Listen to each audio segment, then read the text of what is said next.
Welcome to the session on axis systems and Euler angles. Um, the aim here is to get you familiar with the different axes that we can use in aircraft analysis. Obviously, during aircraft stability, you generally operate in one particular system, but there's different additional ones to consider, whereby you might get more accurate results and make your calculations a hell of a lot easier. Um, so, so we've got the different axis systems to look at. We're going to recap some of the variables you often see in calculations and flight dynamics and aircraft stability, and then develop the various transfer functions, as in how do we go from one axis system to another? Because typically, although it might be easier to work in one particular axis system to get the forces, for example, for aerodynamics, when it comes to the overall analysis, you may want to sum everything back into one and get an overall picture of what the aircraft's doing here. So we've got two key transformation matrices to consider. One where we go from one particular axis system to another, and then one where we start to consider how the angle of attack affects the aircraft. Right, so starting off with the various axis systems we have. Say there's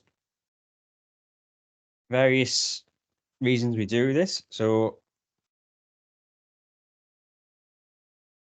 starting off with the key concept. So talk about an aircraft having 6 degrees of freedom. This is the fact that an aircraft can travel forwards, it can travel sideways, or it can travel vertically. So it's got 3 key velocity components. Additionally, you can also rotate about these axes. So you've got the axis where the aircraft can go forwards. If you rotate about that particular axis, you will start to roll the aircraft. You've got the sideways velocity, whereby if we rotate around that one, we start to pitch the aircraft. And finally, we've got the axis system to go vertically through the aircraft. Obviously, this will relate to the vertical velocity going up and down. But if we rotate, we end up yawing the aircraft, or rotating the heading, if you like. Right. As I said, there's various little different axis systems to look at. I'm going to give you a quick overview of what we've got, and then a quick explanation why we use them.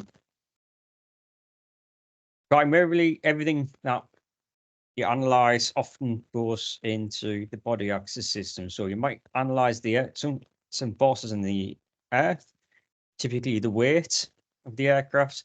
That might need transforming into the body. And then, as I say, got the stability axis system, which is very good for analyzing aerodynamics. And then you might want to combine everything into one overall system for the aircraft. So it's all about convenience while we use these, getting the various vectors, aerodynamic forces, weight forces, etc. So we'll see this a little bit later on. Starting with the earth axis system then. The earth axis system, you can see based on this diagram, has 2 key points. We've got an origin on the ground, an origin somewhere in the air. Right. This particular one becomes useful for modeling short distances or what happens over short periods of time. The assumption here is going to be that on the ground, we've got a reference location. So this might be an airport, from which we've got a right-hand axis system for this. So if you look carefully, the z-axis is the easy one to pinpoint. This goes through the gravitational vector, the typical weight, and will always head towards the center of the Earth in this case. You can see here the y-axis rotates eastwards around lateral parts of the earth or the ground. Finally, the x-axis will point to north. Right. This particular location is somewhere on the ground. It stays where it is. Obviously, we can only consider short periods of time when we use this one because the earth rotates with respect to our object in the sky. Obviously, once longer periods of time have gone, this particular location will follow the rotation of the Earth, might end up over here. So obviously becomes inaccurate. The other part, so this is the part in the air, might be our aircraft, for example. The origin, as you can see in bold there, says it's the center of gravity. And likewise, we've got the z-axis, which represents the weight, and you can see follows the same vector as that on the ground, so heads towards the center of the air.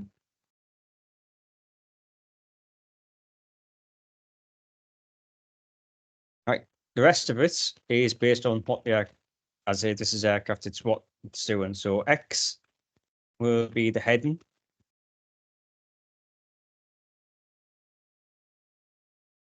Where's the subject going?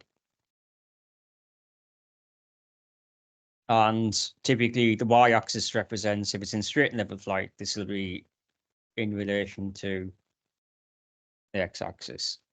Right, you can see here that it can, like I've said many times, it's good for analyzing short periods. So in dynamic stability, this will be the short period motion, where if an aircraft gets a disturbance, the angle of attack, quick graph, angle of attack, no word, time, angle of attack.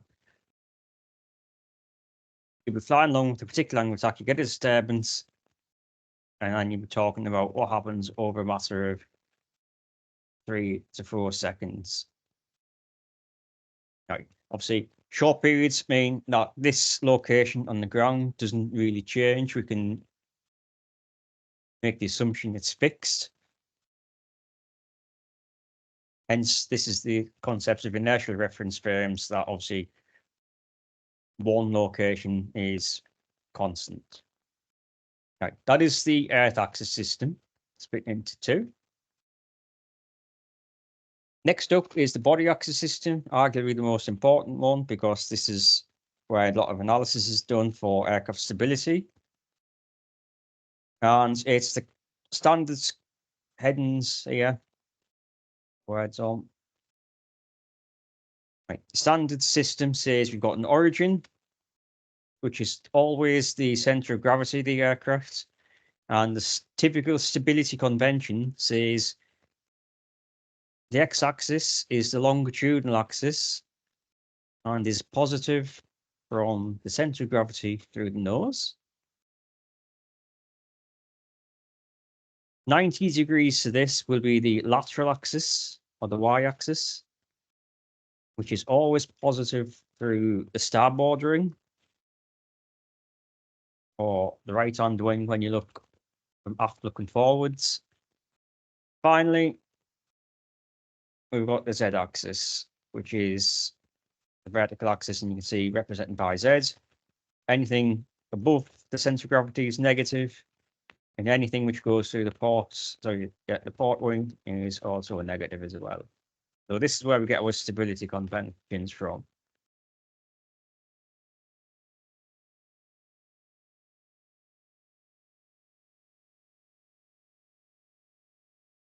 Right. Typically, this is the one that we're going to convert everything to. So we've done the Earth axis system. We have to convert that to the body axis system at some point. And the other one we're going to convert into the body axis system is our wind/stability axis system. So this one, here's our aircraft. The system we've just looked at. Y-axis, dotted line, which is the z-axis, and this dotted line here, which is the original x-axis. So that is the body axis system from the previous slide. What we're accounting for now is the change in the angle of attack. Right, the angle of attack relies on keeping the lateral axis fixed. Notice it doesn't change, but the vertical and longitudinal axis move through this particular angle. So you're rotating about our lateral axis here.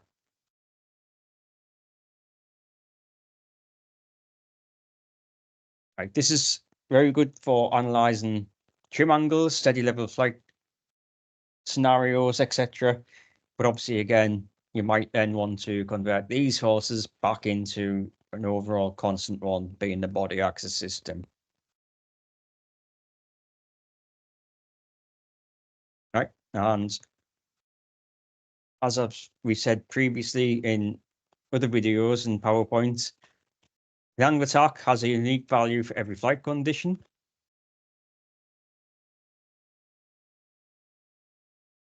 There's our pitching moment diagram. There's our angle of attack. This value is our trim angle. If the aircraft wants to change its speed, the angle of attack will change to a new sample that's going faster. We decrease the angle of attack. That corresponds to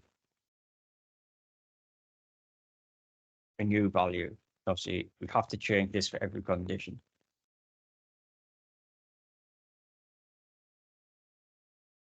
Right. Quick summation of the 6 degrees of freedom. Start to introduce the various symbols and variables that we're going to see in this.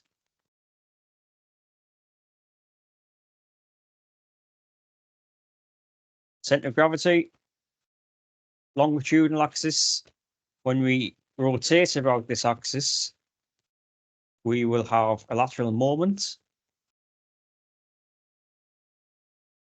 And how our velocity components, which I'll discuss very shortly. But our lateral axis, which is longitudinal stability, so produces longitudinal moment. It's got the pitching angle, various velocities through that one. And the vertical axis, you can see, produces directional stability. Its relative force, and again, we've got the same 3 velocity components.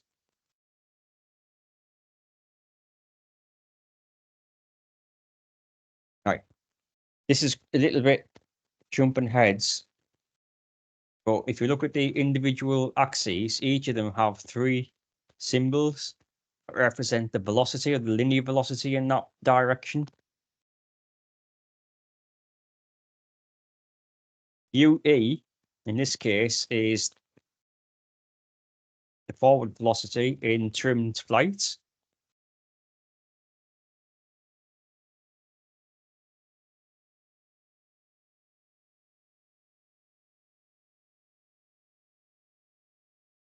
That then becomes a case of if a disturbance comes along, you might get a tailwind forward ahead by 10 knots. This disturbance is typically given a little letter of that system. So in this case, it's a little U. Because of the handwriting, but that is little U. There's a big U for the trim condition. But because we've got a new speed, we've got our original speed plus the disturbance of typical word which would be the perseverance. No, we've got our new trim speed equals the original plus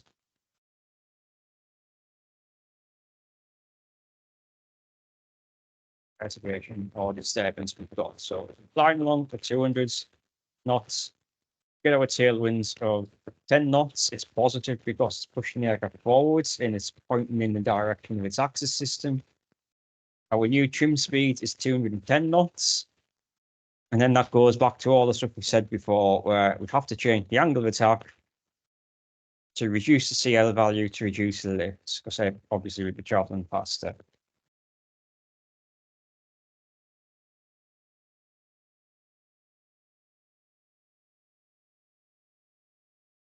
Right, quick overview of the various letters that we can see here. Obviously, I mentioned some of them. This gives a bit more detail. So first up, they're in groups of three, you'll notice. So we've got a group of three of L, M, and N, a group of three for P, Q, and R, group of three for phi, theta, and psi, X, Y, and Z, and the velocities. So put all three on at once for each of them. We've got the various moments in the respective axis. So rotating about the longitudinal, rotating about the lateral, rotating about the directional, we get our respective moments. If we get a moment occurring, it will produce an angular velocity. We can roll the aircraft, it can pitch the aircraft, it can yaw the aircraft, how fast is it doing that? And obviously, if it's producing the moments, it will have an angle of disturbance. So we can have an angle of roll, an angle of pitch, an angle of yaw. Right, the X, Y, and Z.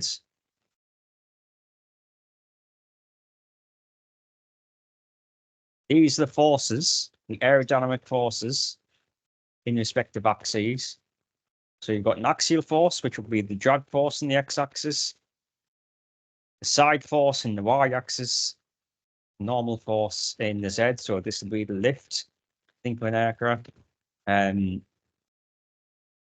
the moment, in this case, if you think about the side force, will be its aerodynamic force multiplied by its arm is our moment. Down in the bottom three, we've got our respective velocities. So we've got the initial speed, the trim speed, the disturbance in each of the respective axes. Say comments on them. So moments, sum of the aerodynamics and the distances when you multiply them together, components of the angular velocity. And the final thing to mention on respective velocities is the overall generally is a combination of the forward velocity, sideways velocity, vertical velocity.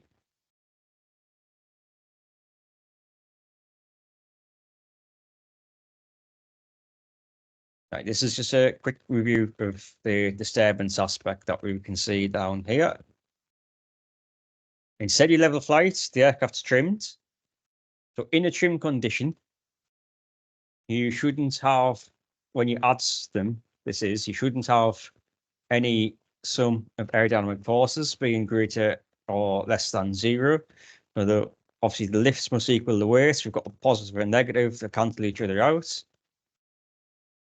As you see for that.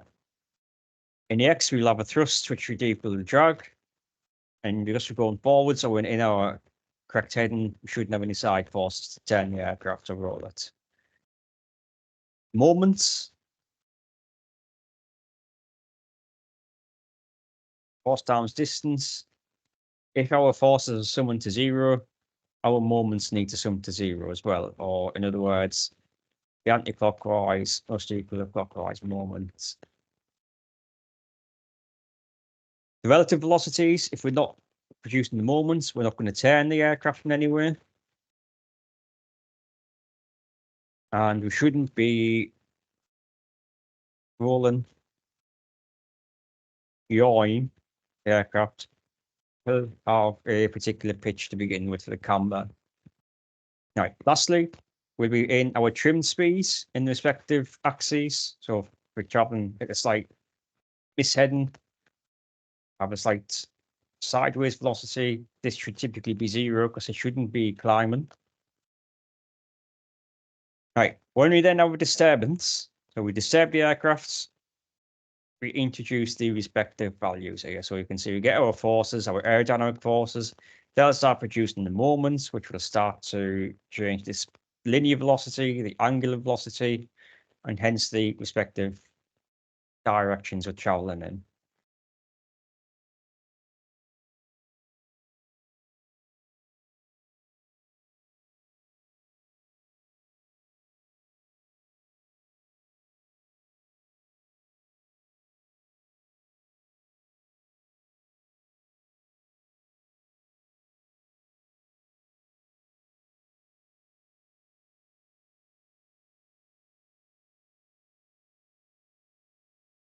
Right.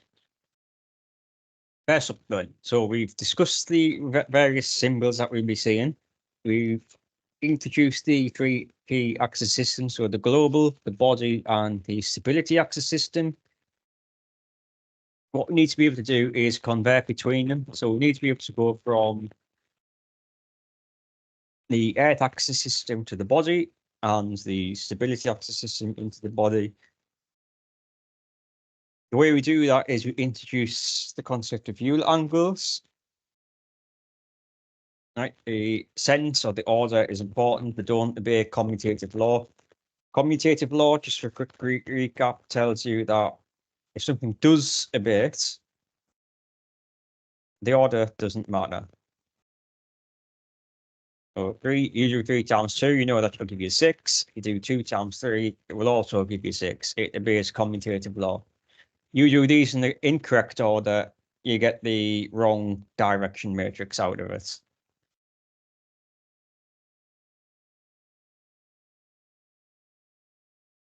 Right, the order that we're going to do or look at is roll, pitch, then yaw. So we're going to roll the aircraft, getting first intermediate system.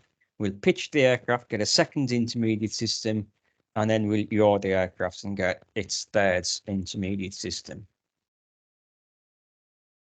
Right.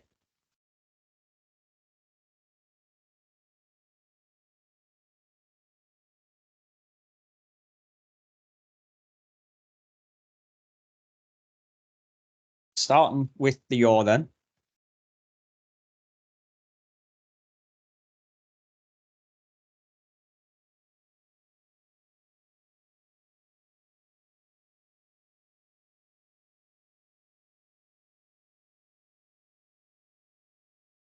What we've got is, if you think about a top view heading or a top down view of an aircraft, we have the longitudinal axis.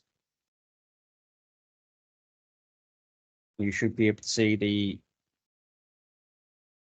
lateral axis or the wings, and the gravity vector would be going through the screen into the center of the air. Right, what happens is when we roll the aircraft, sorry, yaw the aircraft this is, so just make this a bit clearer. We're going to yaw the aircraft. The Z-axis is the one we're rotating about, so it won't change. What we're going to do is yaw the aircraft and produce a new axis system. So this is our new first intermediate axis system. Right, so by yawing the aircraft in that direction, we've changed the angle, produce a new first intermediate system. We've done the same with the y-axis. That's also moved by same angle.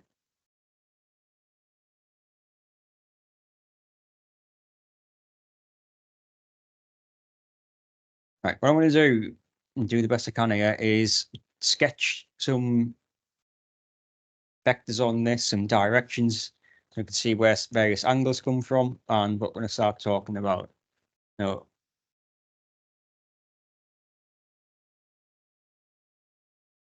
I'm going to extend this blue line backwards.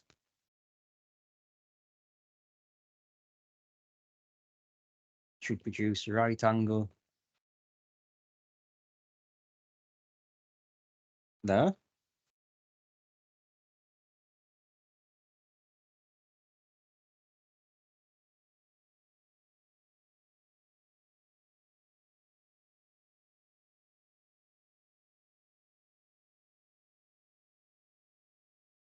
Similar one there. There's a right angle. It's not clear. I say this sketch isn't great, but should show the concept. Next one is to produce a right angle there. And lastly, so this is basically splitting the various axes into horizontal and vertical components here. So the final one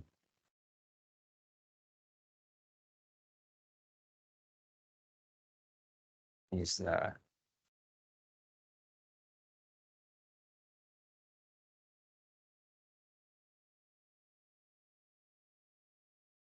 Right.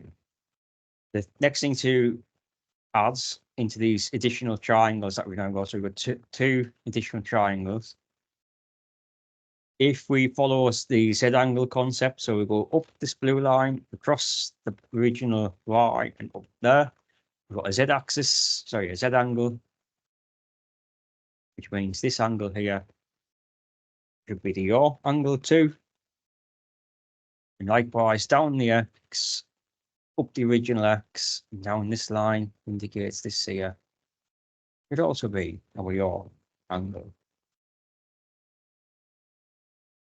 Right, based on what we've got, we'll start doing a bit of basic trigonometry using the sine and cosine ratios with respective angles and these original and new axes. So it's all done with respect to what is already there. So we're only considering the black values when we do this. We'll start with x naught, the original longitudinal axis. This length here, it's the sine ratio, if you're not sure.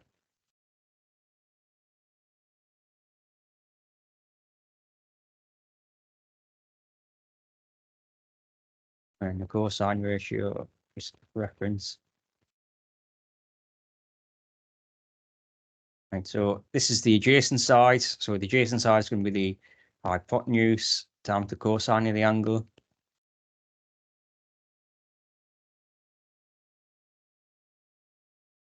This length here. Should we move these down really?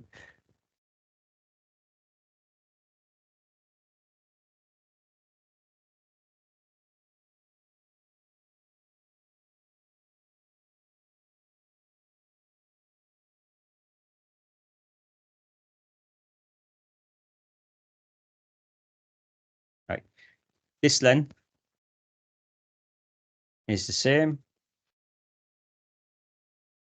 sine of it because it's the opposite length this time. Up here,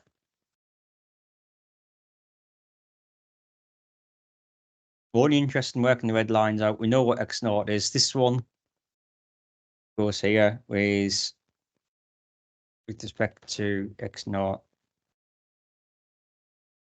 sine, see the opposite. Two more to work out. We've got this red line and this red line. So we're left with, there's the angle. This is the adjacent. So we should have the cosine ratio, but this time we're doing this in terms of y naught, or the original y-axis, the lateral axis.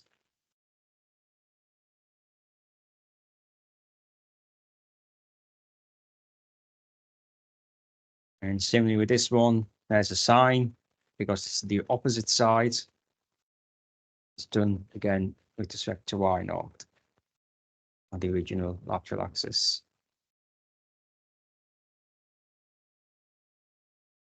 Right. This particular one is negative because if you think about it, there's our origin, there's our positive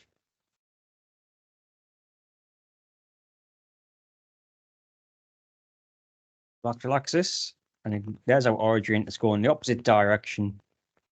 So extend it backwards. It needs to be negative to represent that. Right. What I'm going to do, create a nice little table.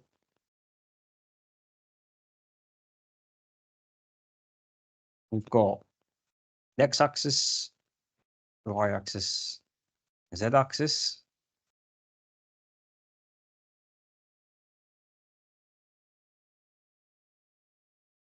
Going down the sides, we've got our new intermediates.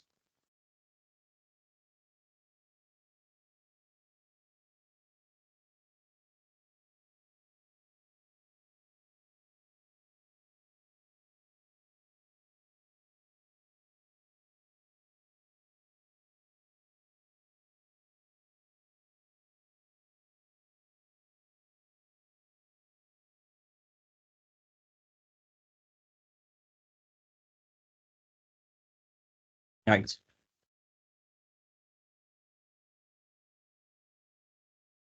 Starting with, these are technically the originals.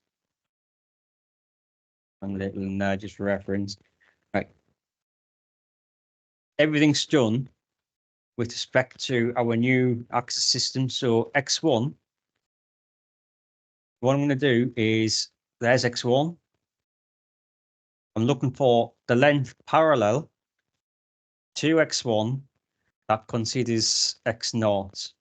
So there's our X1. The only length parallel to that is X0, which is considering X0. This one here. So I took this length parallel to our new axis that considers the original one. So X0, because it's X1, and this length here is parallel to this blue line. So that's a label, X0. Inside the grids, I'm going to put the angle.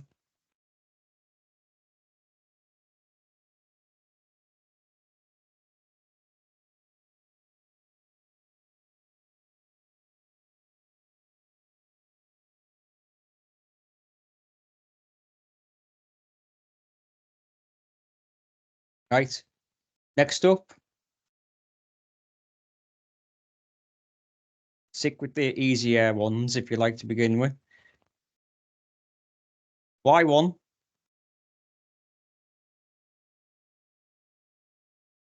Now this will be the y-axis. So I'm going to fill in one of these three. If you go parallel to y1, and if we fill in this one, for example, it's got the original y section. You're going parallel to y1, that is labeled with the original y. We've got the original y and its cosine. So we've got the two cosine angles involved.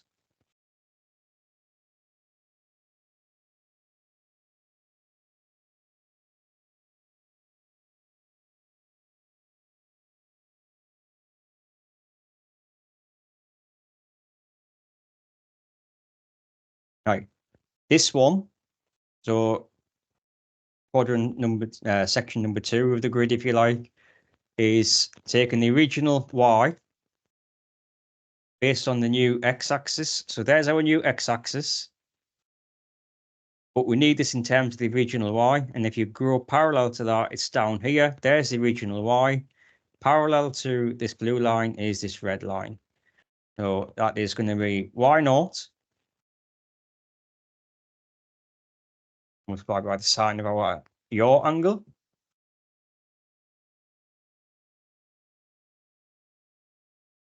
Right, and lastly, parallel to y1 in this direction,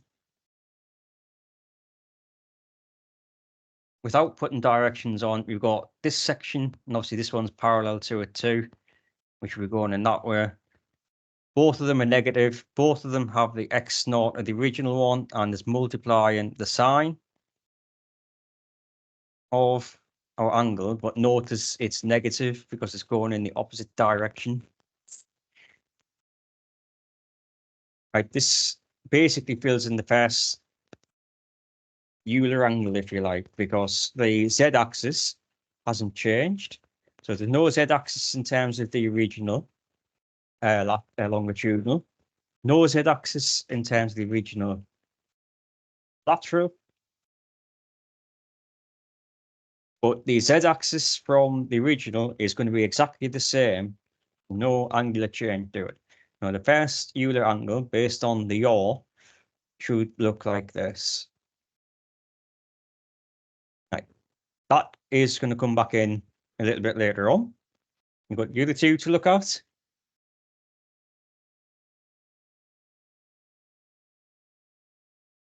Jump back to PowerPoint 2 seconds. Right, so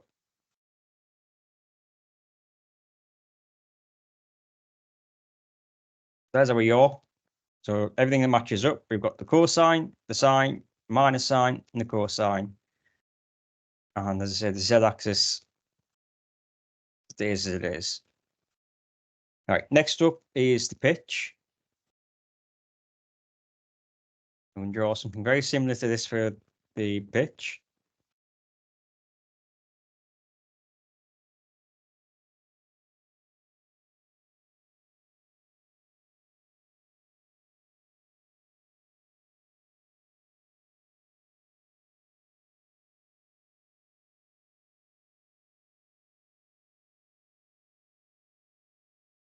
Right. When we pitch an aircraft, it's the lateral axis which is rotated. So this is now going to form a second intermediate one. So based on what we've got there, our new axis system, we'll coordinate all this right. So we've got the original, which is now the first intermediate section.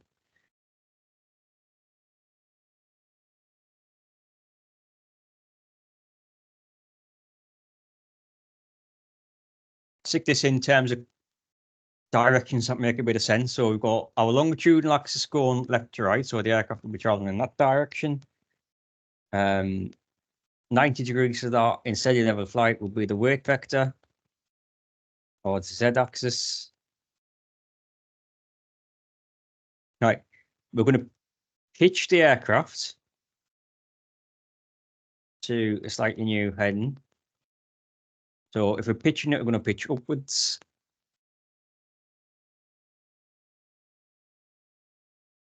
Pitching upwards by a set degree, and obviously the z-axis follows by the same. Right, it's going to be the same concept. We're going to draw a couple of parallel lines to our new blue axis system. So this is now going to be Z2 and X2.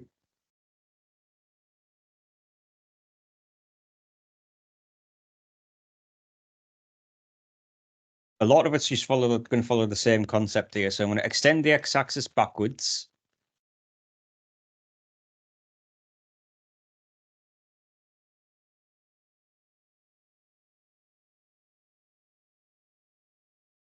Probably didn't need to be that long.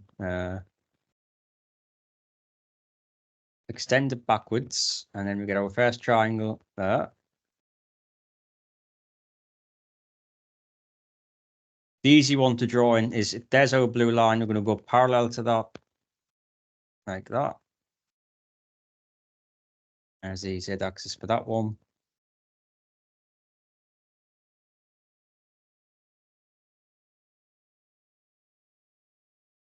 And that one.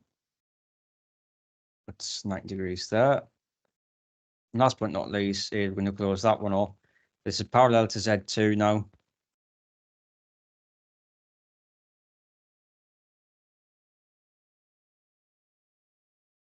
Right, much like before, it relies on the sine and cosine ratios. Again, I'll quickly drop them so there's easy to see. Sine of the angle.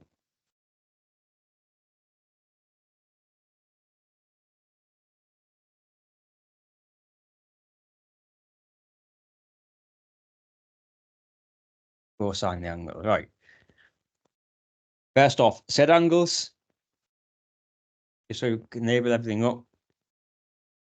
Here's our first one, along X2, through X1, and then down this red line here. So this is also the pitch angle. We've got one in that triangle, one in that one in this one. There's just leftmost one. So up Z2, down Z1, and up through that one indicates this should also be theta, pitch angle.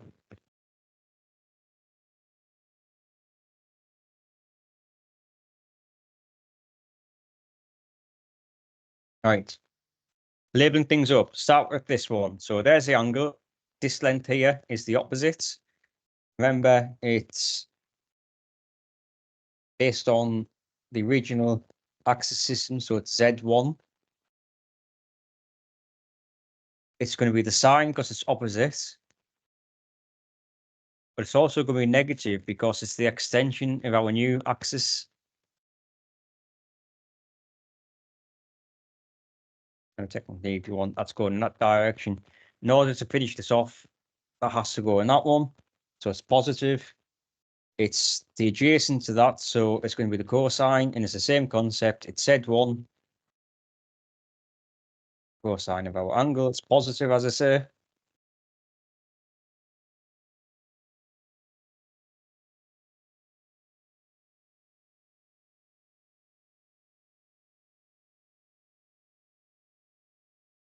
Right, this is our next one.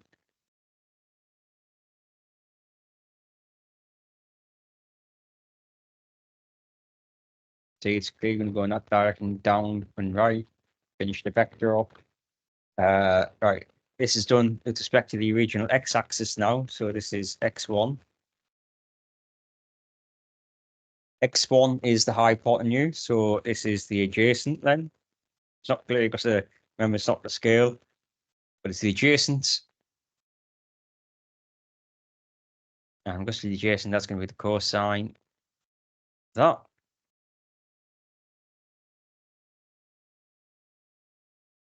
Lastly, you can see this one is the opposite of the angle. And sketch 90 degrees on. Opposite the angle with respect to x1.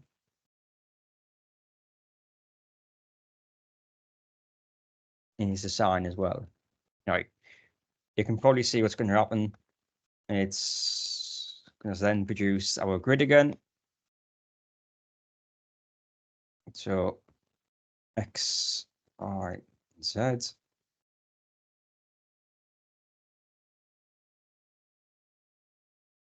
We've got x2, y2, and z2. These will be the originals if you want to slot them in again. Remember, it's done parallel to the new axis system.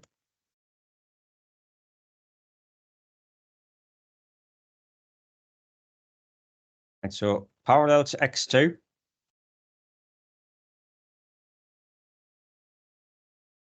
Based on x1 is this one here. Cosine of that.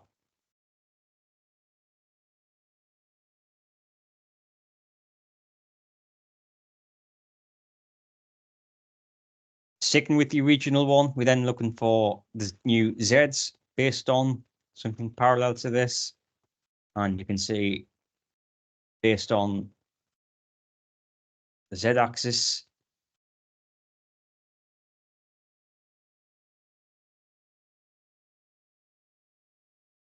of x1, where we are, there's the z-axis. Parallel to the z-axis, labeled as x1, is this one here. So it's the sine of the angle.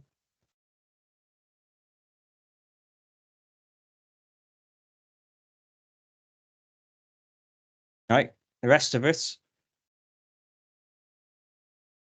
x-axis, but labeled based on the original z1. It should be negative sine. It takes its label.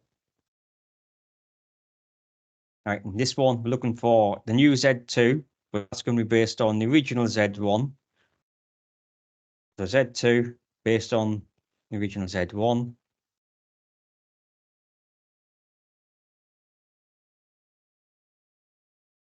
Is this one here. It's not obvious because it's kind of doesn't look parallel, but it is. This one here goes to cosine. All right, lastly, we rotated about the y-axis, so there's no change on the x compared to the y, or the z compared to the y. Those two stay 0, and the original y-axis is in the same position as the new one. There's no angular change on that.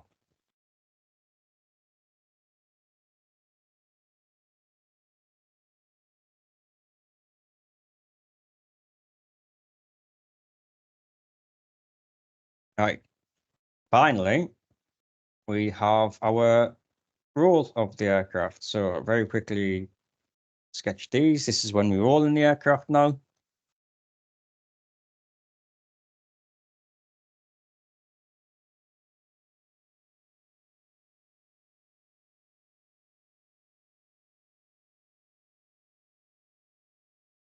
Right, when we roll the aircraft, we rotate about the longitudinal axis. So because we're going to rotate about the longitudinal axis, the two things you would look at are the Y, the lateral, and Z, the vertical. You have to imagine this time we're now looking at the aircraft head on through the nose or through the rear, depending on which way you want to look at it. So the original axis system to start with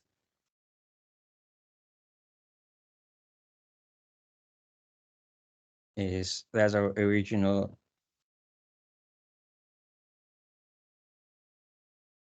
Y.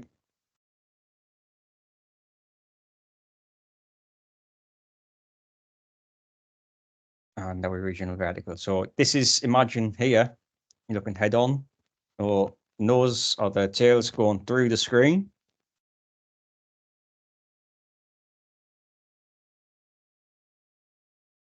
Right, we're going to roll the aircraft to a new condition.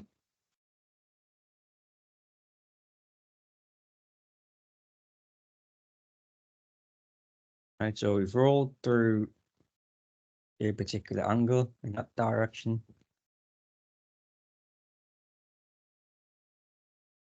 Which means the z-axis should also go through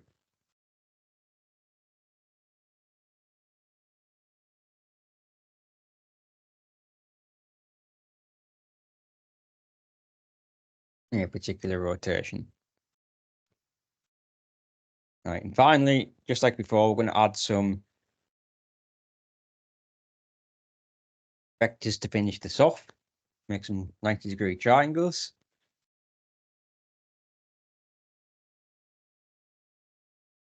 First one, we're going to extend this z-axis, this final z-axis, outwards like that.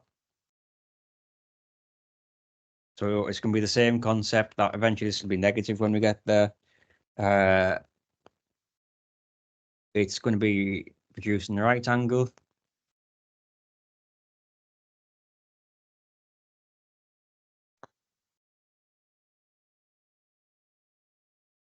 We've got a right angle being produced here.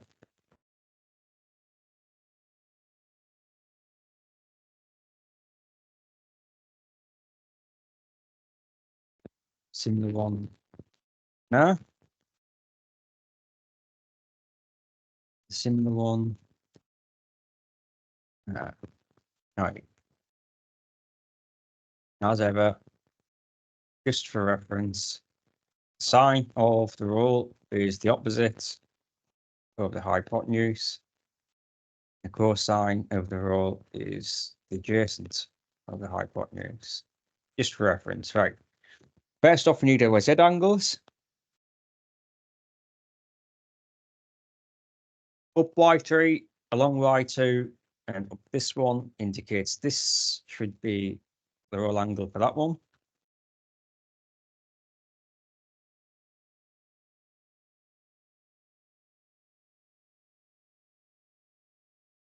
And then up Z3, down Z2, and up this one should indicate our final roll angle to consider will be there.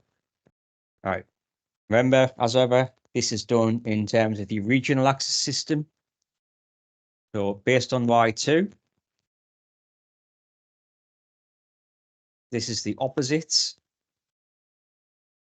So we're going to get Y2 sine the roll angle. But I say this is the extension of Z3, center of gravity negative, but it needs to be negative. This one, hence being the adjacent, should say y2 cosine the roll angle.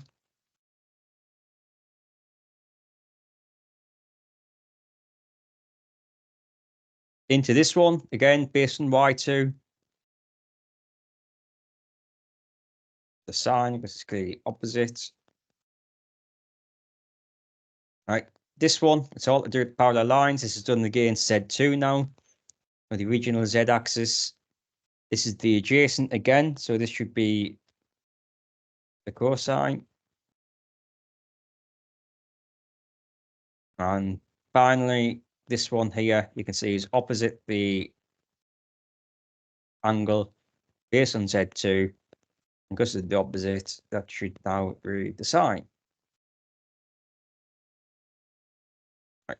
Finally, the good old XYZ. Very straight.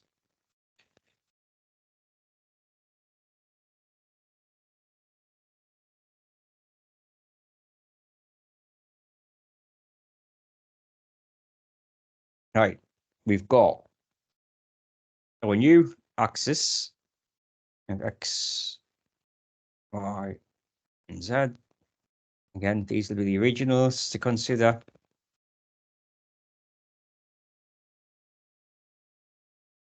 Right, first up, we've got, it's going to be these four which are getting filled in, as we'll explain shortly, but the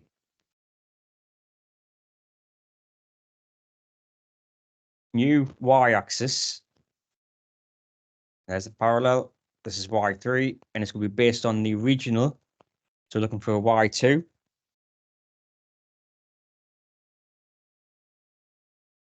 Says it's the cosine, so the original multiplied by its angle gives us y3.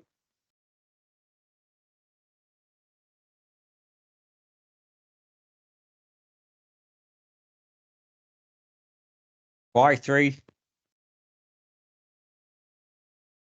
is based on a Z2 to give us whatever Y3 is. So Y3 is parallel. There's a Z2 and the sine.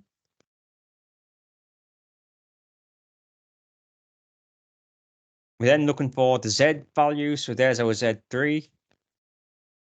First one's going to be what is Y2 with the Z3 parallel. So here we go. We've got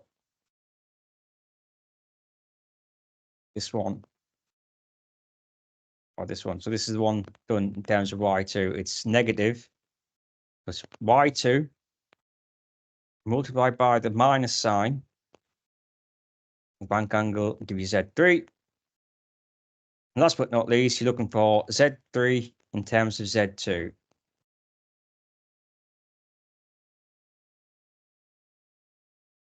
It is there.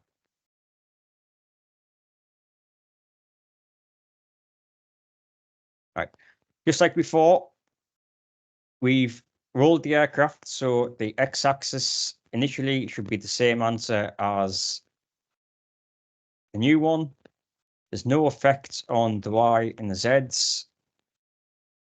We're introducing ones and zeros there.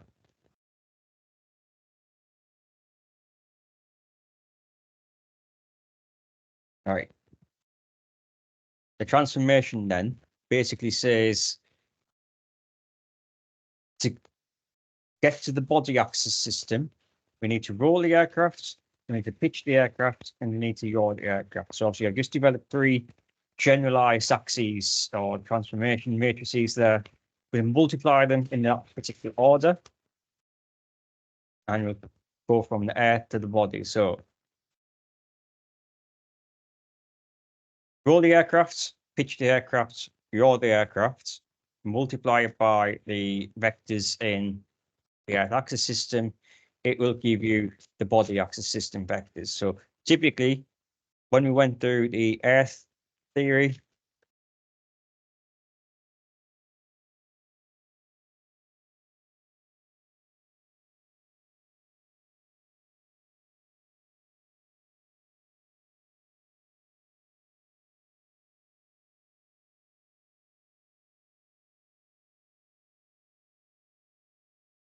I hope I get the pen right.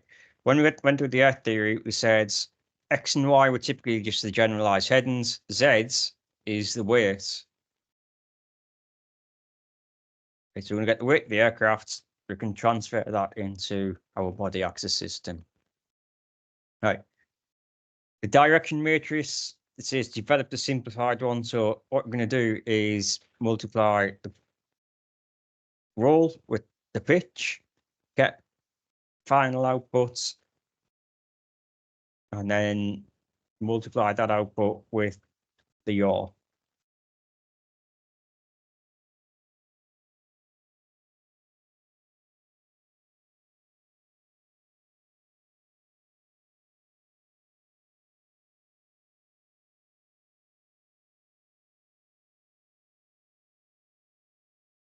Right, just while that's loading. Right.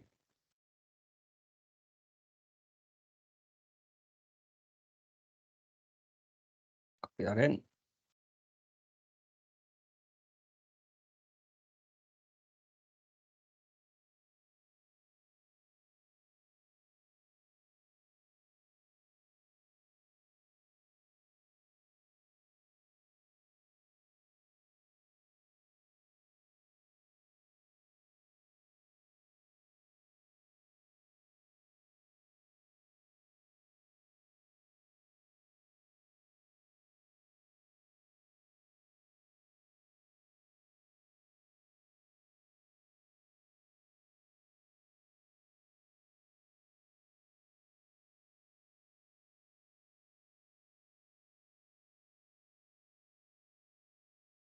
Right, things that not working, we'll go to this method.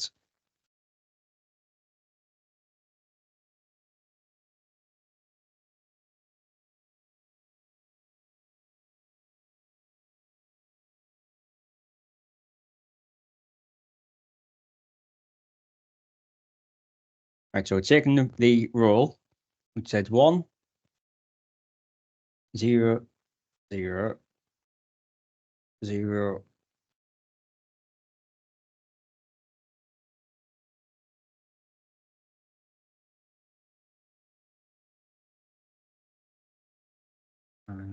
right, there's our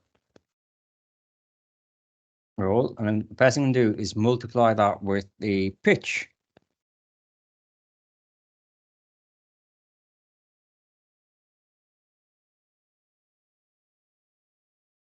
This is just so you get a rough idea where things have come from in the next little bit.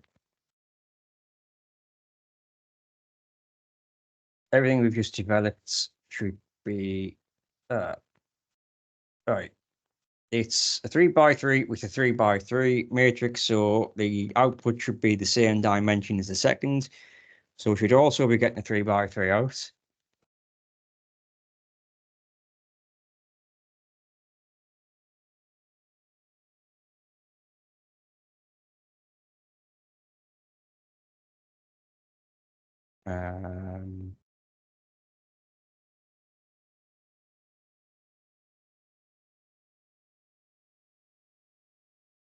Like this is recap our matrix multiplication well. So it's taking the rows from the first one, you're going to multiply by the columns of the second one in the respective elements. So this is going to be row 1, row 2, row 3, column 1, 2, and 3. If you're not sure or you can't quite remember why it's rows and columns, the one that always sticks in my head is remote control. A very generic saying that is to say taking the rows with the columns. All right.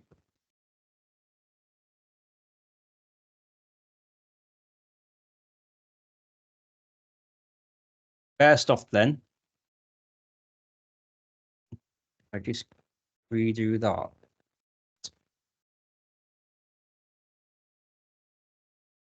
I'm going to have row 1, row 2, row 3. Let's label it up. Column 1. Right. I'm just going to assume we need a hell of a lot of space to do this. Right. Because this is row 1, column 1, I'll be taking row 1 and multiplying with everything in column 1. So it's going to start off with 1 times cos theta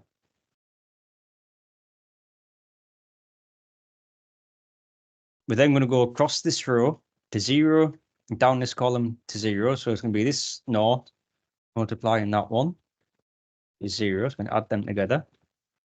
And then across this row, again, gives us 0. Down this one to the sine of theta, but obviously 0 times sine theta also gives us 0.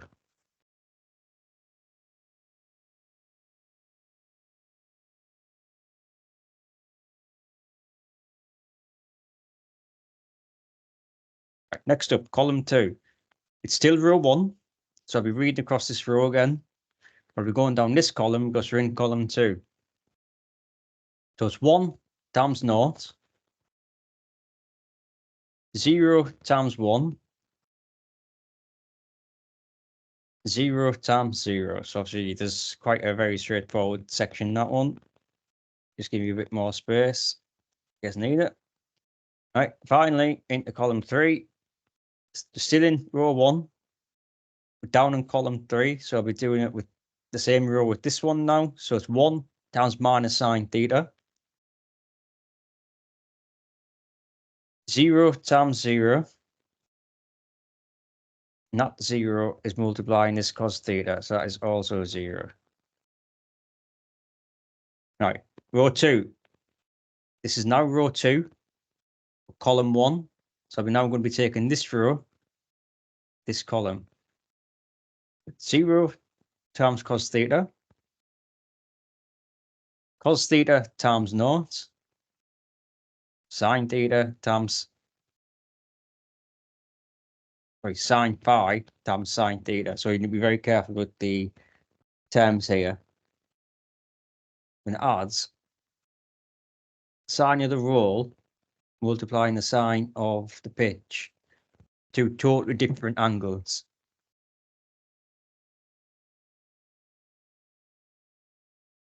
Right, next box is row 2, column 2. So row 2, column 2, start off 0 times 0.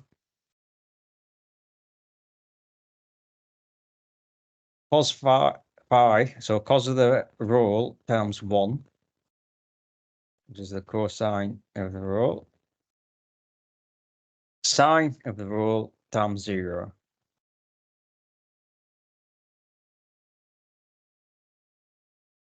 Lastly, still in row 2, column 3 now.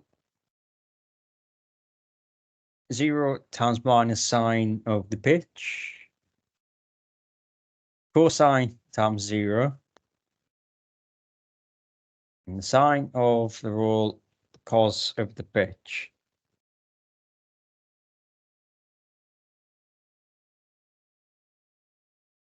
Right, and lastly, very quickly into row 3. So all this is going to be row 3, column 1, and column 2, and column 3. So 0 times cos theta. Sine of the bank with 0. Cos of the roll with the sine of the pitch.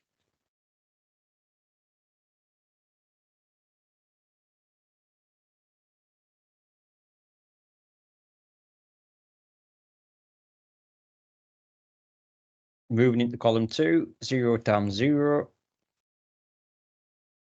Minus sine times 1.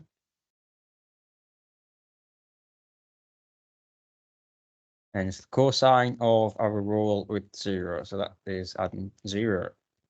All right, lastly, again, this row with the final column. 0 times the sine. Minus sine times 0. And then it's the two cosines multiplied together. So it's the cosine of the roll times the cosine of the pitch.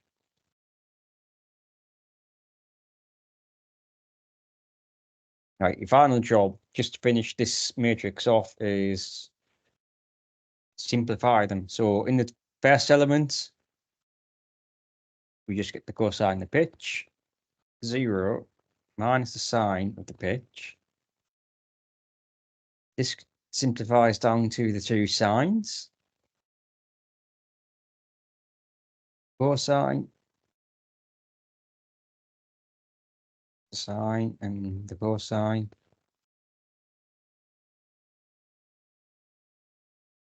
Wasn't sin this time.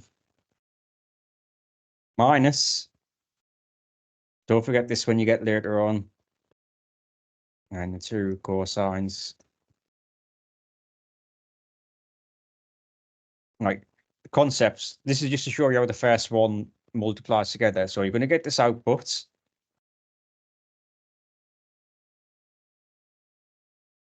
There we are. Everything we just has. And multiply by the your matrix. See down here, this is the overall output in blue. So you just need to be very careful with signs that come in, positives and negatives hanging around. And obviously a little bit more complex. These terms get bigger and bigger and bigger. But it's still row times the column, row times the column, row times the column. And we end up, as I say, with this blue matrix, which is denoted as the direction matrix.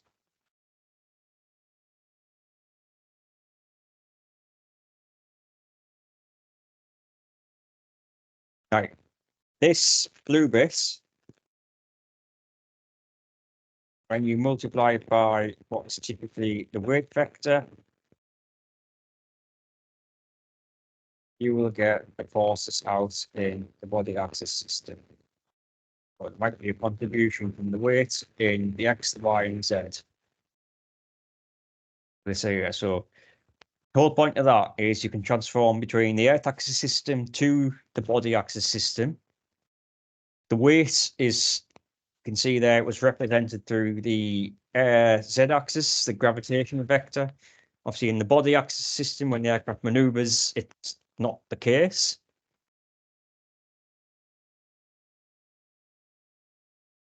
Right.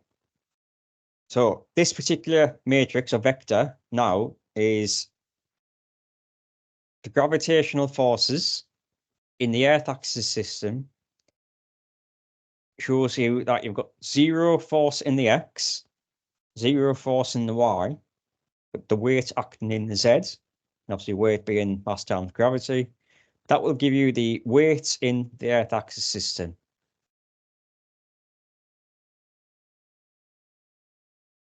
Now, the problem here is you typically then analyze the aerodynamic forces in the stability axis system, which then has something else to account for.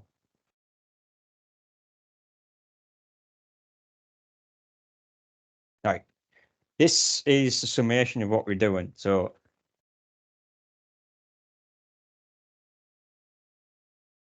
that one's in the Earth axis system. That one is in the stability axis system. And what we want to do is transform that to a common one and transform that to this common body axis system. Right, so in the stability axis system, we'll have a drag force in the x-axis. It's negative because it goes against the direction of travel. Very rarely do you have a y-axis force. And in the z's, we've got the lift force, but it's again against notation, z being positively down, so the lift force is negative.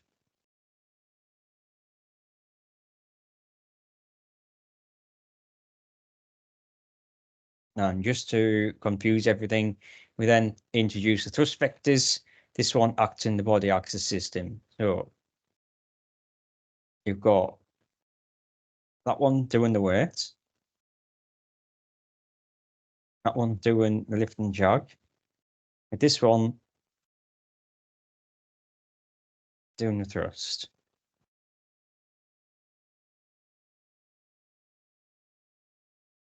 Right, obviously, they all need to be converted into one overall final system.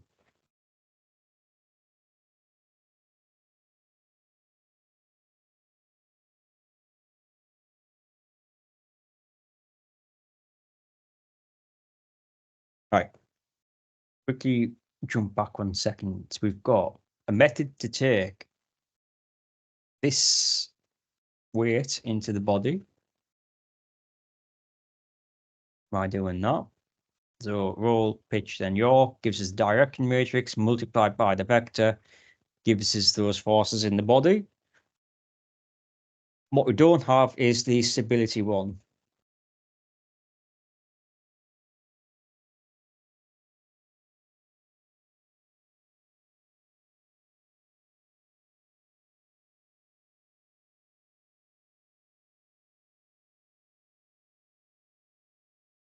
Right. When you move about the angle of attack, you rotate through the lateral axis, or it affects the lateral axis. So this is the one that's going to be fixed. You can see here, this is the vector that, or the matrix we can produce by drawing a simple vector diagram.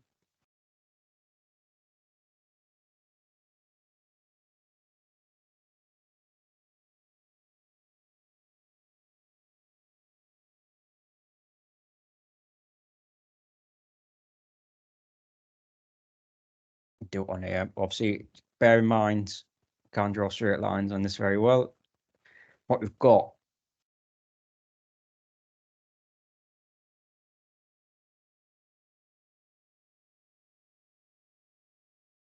center of gravity, the stability x-axis,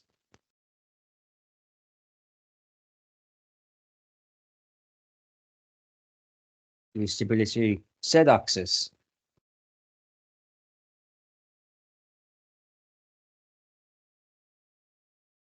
I'm going to rotate this to the angle of attack. So increase the angle of attack. We'll do this to the x-axis. By moving through the angle of attack, this takes to the body axis system.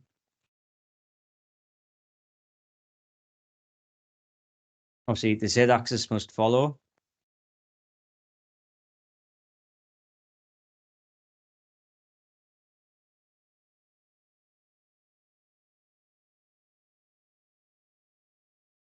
Right, and just as before, it's a production of a couple of right angle triangles with the sine and cosine ratios. Extend the body axis in the x, like that. Means we can produce a right angle down.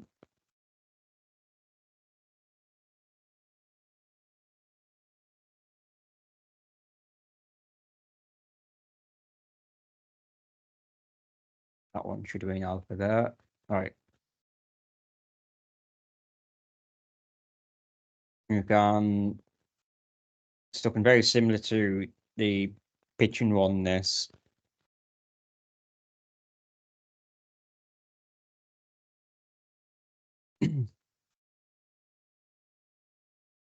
Right, so right angle there. A little bit less obvious, but there's a right angle there.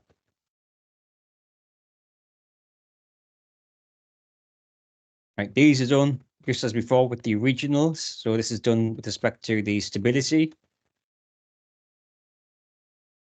What we need to do is have our final alphas, or the Z angles again. So across the body, in through the stability, and across this one to indicate that one there is also the angle attack. Similarly, up the body, down the stability, up this one indicates this one here is alpha. Right. With respect to the stability axis system in black, we've got ZS and its opposites. That's the sine, the angle of attack. I mean, this one has to be the cosine.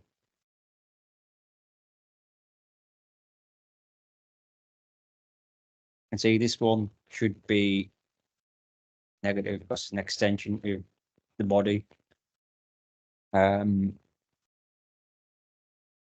These two are done with respect to XS. This is going to be the x-axis in the stability. It's adjacent. It's the cosine of the angle of attack. And then this one you can see should be the opposite.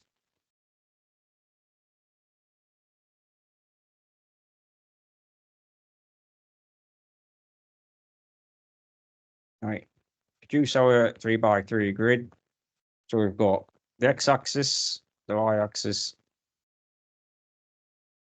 Z, and this is going to be the regional stability system. And transferring it to body.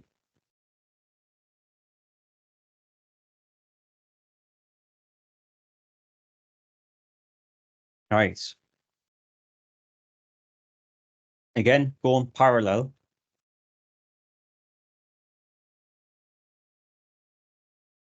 And we're going parallel to the new system. So XB in terms of the regional X.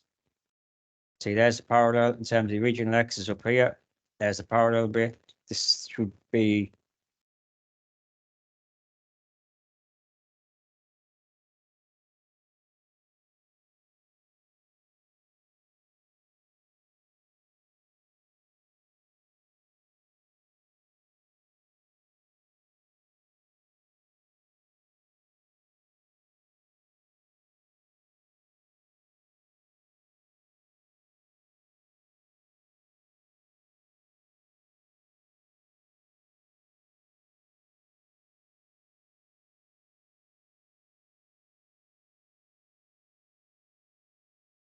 sorry, that's wondering why it wouldn't add up.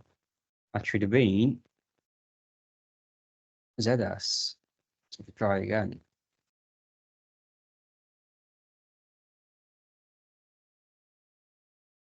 Right, there's XS, XB. So XB, this blue line.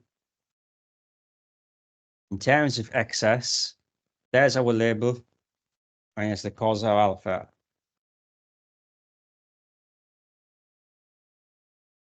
The other one is we're looking for XB labeled as ZS times something. So XB, it's going backwards, it's negative, and it's negative as a sign of the angle of attack.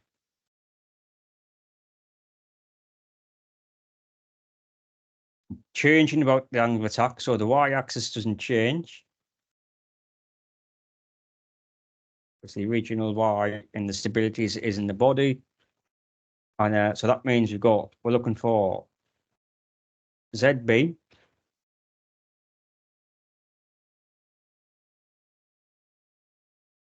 And looking for ZB, a line parallel, that says XS, is over here, and the sign of the angle of attack.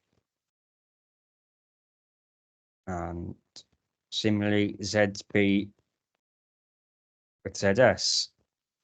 You see, that's labeled as ZS because of the angle of attack. So ZB, ZS, because the angle of attack.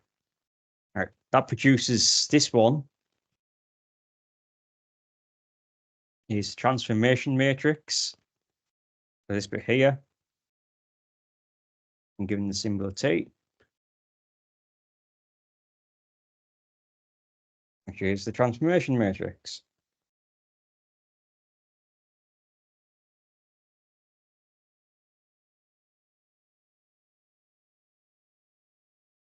All right, that is the theory. A quick question to look at. Obviously, not greatly worded, but hopefully produces a concept there. See if this is working. Right.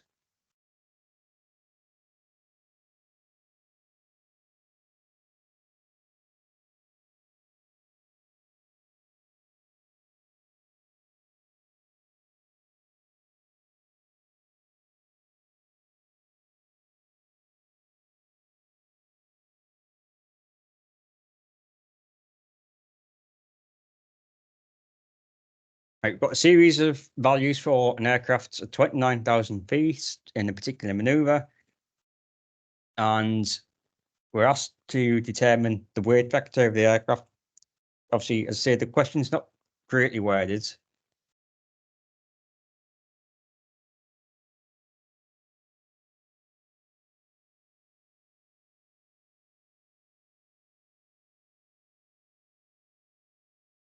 I'll do it this way, right? So the question's not greatly worded because they only had so many words in the PowerPoint slide to fit on. But it's getting that. Determine the weight of the aircraft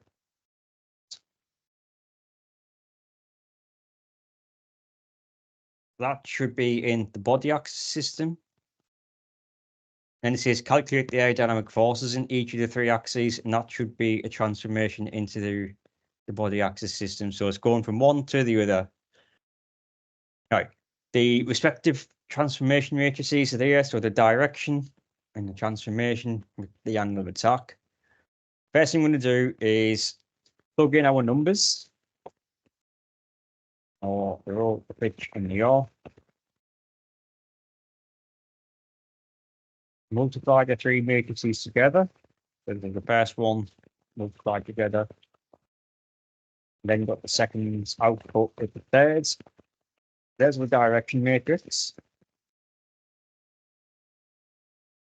And because we're going from the body, now I'm going to read the F forces in the body would equal our direction matrix, this, and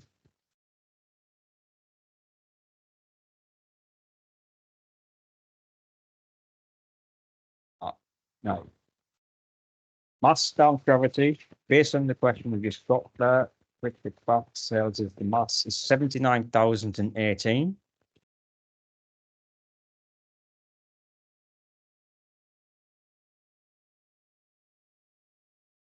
Right, so we've got in the for the body, it's only 0.926, 0.416.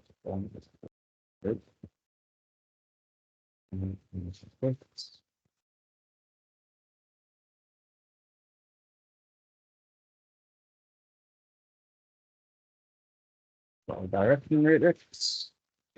Without forgot to say, plugging in the values for the angles, with respect to sine and cosine spots,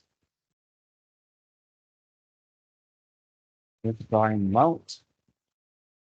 There's all outputs. That agrees. The direction matrix multiplied by just for reference, mass times gravity, because it's in kilograms, 79,015 in kilograms. Anything, sorry. Multiply that by 9.81.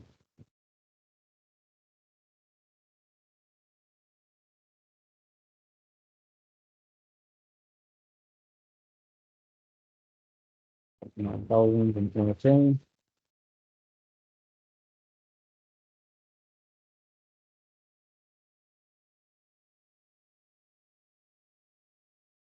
775 is 1.6 of a strong 167.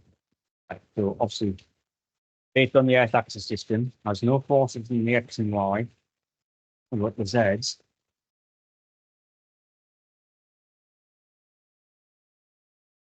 Is mass times gravity out, right?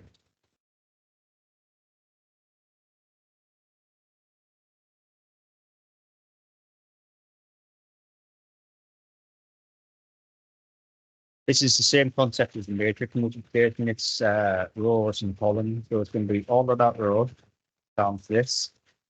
Fairly straightforward, but there's 2 zeros in this. So we've got 0.8926 times 0, 0.4162 times 0, and minus 0.1736 times our weight.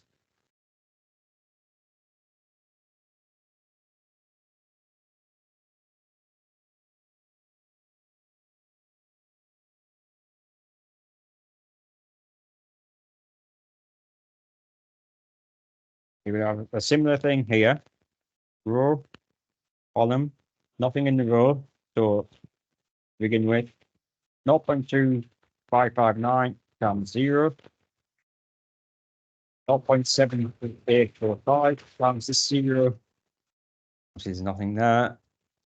There's just the end bit, 0.5648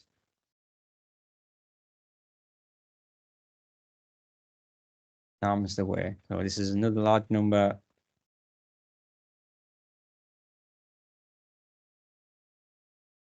Right, lastly, 0.3713 times 0, minus 0.4597 times naught, and we've got the 0.8067 times the weight. So it's 0, 0,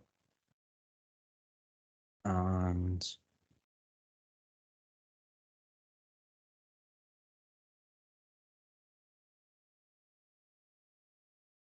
625, 327. What's wrong? Right. That's going to be the answer in newtons. You might want to simplify this off, as you'll see here. Do very quickly. Get rid of all of that.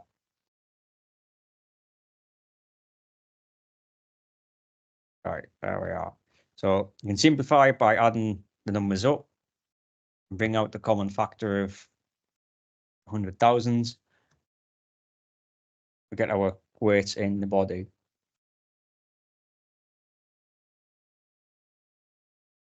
Right, that's part A.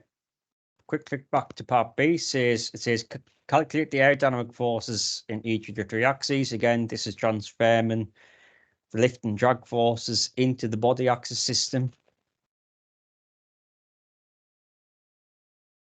So the first thing we have to do is write our statement. We're going to transform the drag on the lift through the angle of attack.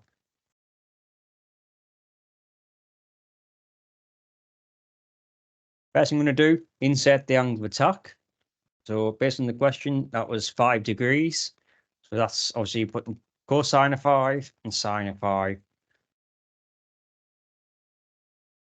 Next thing we need is the vectors. Right, the drag is from the lift equation, the drag equation rather. All these values are given in the question apart from CD, but CD is the drag polar. Or effectively that's D equals a half. So V squared S, whatever CDO is, whatever K is,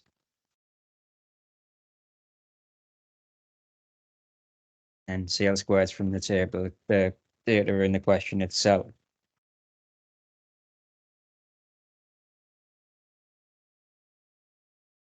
Right. The other thing you're going to need, so the velocity, you've been given the Mach number of, well, we've actually been given the velocity, but sometimes be aware, Mach number might need to be converted.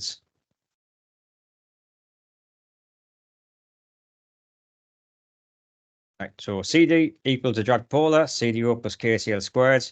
Those two values given the question, along with CL, into the lift and drag formulas, respectively.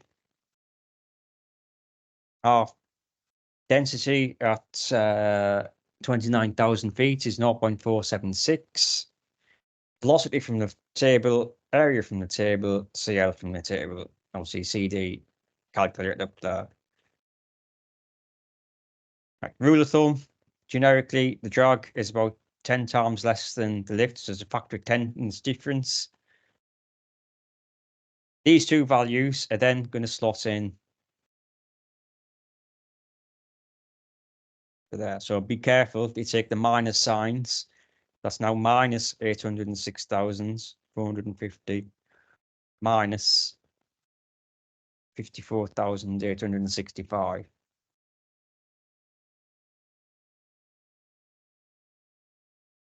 Right. Finally, it's going to be row times the column, that row times the columns, and all of that times the columns. And you can simplify your answer out.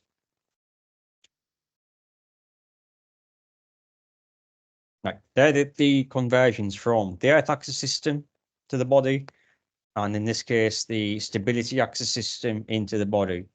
And as you can see, we've got forces acting in different directions because of it. That should bring us to the end.